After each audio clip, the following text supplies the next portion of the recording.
this is the joys of being able to run your business, isn't it? And like, this is the exciting bit, and also the scary bit, I suppose, when you're thinking about bringing staff on for the first time, and because that's a whole new navigation of business that you've got to wrap your head around. Yeah, it is, because those traditional questions of, is somebody going to do as good of a job as I am? Are they going to execute well? And I'm being perfectly honest here. There are people on my team who are way better at dog walks than I am. They're way better at scooping litter boxes than I am. And I'm really glad that I found them, right? Like, that's one of the things where we kind of, as running our business, we were all these different hats of, oh, I'm marketing, I'm chief financial officer, I'm HR, I'm all of these things. And sometimes we need to know when a hat doesn't fit us well, or when we can pass that on. And so what all I can do is, when I bring staff on, when I'm really scared, when I'm really nervous, that tells me I need to lean on writing a better policy or writing a better procedure. I need to lean on better training practices, because we truly believe that you can train just about any skill for anybody. Exactly what we do isn't purely rocket science. The hard bits are coming in and doing it repeatedly and consistently and excellent every time, and putting everything together. We can train that and work with people. But those soft skills are really important, who you bring on. Is this person trainable?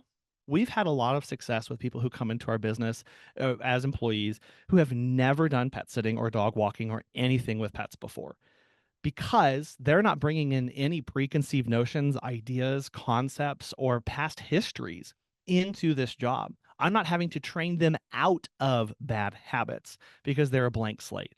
And that's another process too, of going, I need to trust myself as the business owner enough to train this person, and letting them do it. And there is that balance of, how much do I allow them to go off on their own and possibly fail so that they'll learn a lesson, versus never letting them fail so that we don't have to deal with that. That is a struggle as a business owner, to know how much lead do I give and allow them, and allowance do I have around each of these things.